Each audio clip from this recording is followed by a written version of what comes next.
ভাই দোষী প্রমাণিত হলে আদালতের শাস্তি মেনে নেব। শাহজাহানের ভাই। সন্দেশখালী কাণ্ডের আইনের উপর পূর্ণ আস্থা রয়েছে। আদালতের সিদ্ধান্ত যাই হোক না কেন আমরা মাথা পেতে নেব। শেখ শাহজাহানের ভাই শেখ আলমগীর। বিচারপতি জয় সেনগুপ্তের নির্দেশের 24 ঘন্টার মধ্যে সন্দেশখালীর শেখ শাহজাহানের বাড়ি মাছের আড়ত ও ভাটায় 9টি সিসি ক্যামেরা বসানো হয়েছে এবং নজরদারিতে মুড়ে ফেলা হয়েছে। পাশাপাশি মনিটরিং করা হচ্ছে দিন ও রাতে। কারা আসছে কারা যাচ্ছে সেই নিয়ে পুরোটাই নজরদারিতে রয়েছে। পুলিশি নিরাপত্তা কঠোর করা হয়েছে। তারপরে আজ আদালতের নজরদারিতে সিট গঠন করা হয়েছে, যেখানে বলা হয়েছে রাজ্যের উচ্চপদস্থ আধিকারিক তথা আইপিএস এর পদমর্যাদা পুলিশ আধিকারিক, সিবিআই এর উচ্চপদস্থ আধিকারিকেরা আদালতের নজরদারিতে তদন্ত চালাবে। আগামী 12ই ফেব্রুয়ারির মধ্যে একটি রিপোর্ট জমা দিতে হবে আদালতে। এরপরই শেখ শাহজাহানের ভাই শেখ আলমগীর বলেন, রেশন দুর্নীতিকাণ্ডে বলা হচ্ছে শেখ শাহজাহানের নাম উঠে আসছে। ভাই দোষী সাব্যস্ত হলে আদালত যা রায় দেবে আমরা মাথা পেতে নেব। আমাদের পূর্ণ ভরসা রয়েছে আদালতের সিদ্ধান্তকে। আমরা মান্যতা দেই। আইন আইনের পথেই চলবে, আইনের ঊর্ধ্বে কেউ নয়।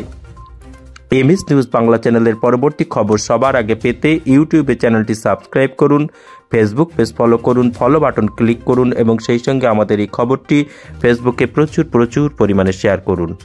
সম্ভবত কাল রাত্রে কোর্টের একটা রায় হওয়ার পরে প্রশাসনের তরফ থেকে লাগানো হয়েছে, কিন্তু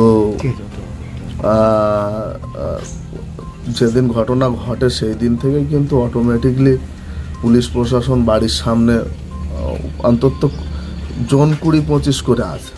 তারা প্রতিনিয়ত আমাদের বাড়িতে আসছে যাচ্ছে, অবাধ যাওয়া আসা, তারা শোনা বোঝা করছে। আমরা বাড়ির বাইরে যেতে গেলে শোনা হচ্ছে কোথায় যাচ্ছেন, কখন বাড়ি ফিরবেন। এই সমস্ত কিছুতে তারা একটা যেন সব কিছু মিলিয়ে আমরা যেন একটা বন্দি আছি ঘরের মধ্যে। দেখুন, আমি বারবারের মতো বলেছি যে আমরা আইনের ঊর্ধ্বে কেউ নয়। যে ঘটনাটা ঘটেছিল সেটা না ঘটলে ভালো হতো। তারপরে ঘটনা ঘটে গেছে যেটা, তার জন্য আমরা খুবই দুঃখিত এবং মর্মাহত। আমি মনে করি আইন যেভাবে চলছে, আইনের উপরে আমাদের পূর্ণ আস্থা আছে। যে মহামান্য আদালত একটা সিট গঠন করার কথা বলেছেন, তারা নিশ্চয়ই, যারা তদন্তকারী অফিসাররা, তারা নিশ্চয়ই সঠিক তদন্তটা করবেন এবং সঠিক নির্বাচন করে দোষীরা সাজা পাবে। এবং সাথে সাথে শেখ শাহজাহান যদি রেশন কেলেঙ্কারিতে দুর্নীতিগ্রস্ত হয় বা কোনো রকম জড়িত থাকে, সেটাও সত্যিটা নিশ্চয়ই বেরিয়ে আসবে। কারণ এটা মনে করি আইন ঠিক সঠিক সিদ্ধান্তটা নেবেন। আমি এখনো পর্যন্ত তার ছোট ভাই হিসেবে আইনের ওপরে আমরা পূর্ণ আস্থা রাখছি।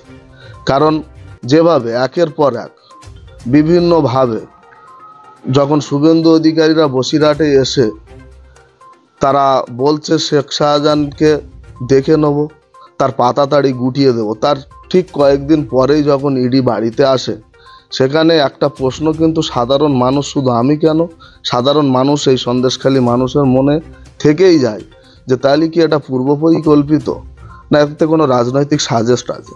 অতএব এই জায়গায় দাঁড়িয়ে আমরা মনে করি এই যে সন্দেহ মানুষের, এই যে সন্দেহের তীর, সেটা আমরা আইন অবশ্যই সেটাকে পরিষ্কার করবে।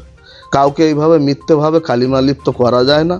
যার জন্য আমরা আইনকে এখনো পর্যন্ত, আইনের ওপরে আমি বলছি কেউ নই আমরা। আইন নিশ্চয়ই এর একটা সঠিক ব্যবস্থা করবে এবং যারা টার্গেটপূর্ণভাবে টার্গেট করা হচ্ছে বা বিভিন্নভাবে রাজনৈতিকভাবে টার্গেট করছে, তাদের মুখে চুনকালি পড়বে।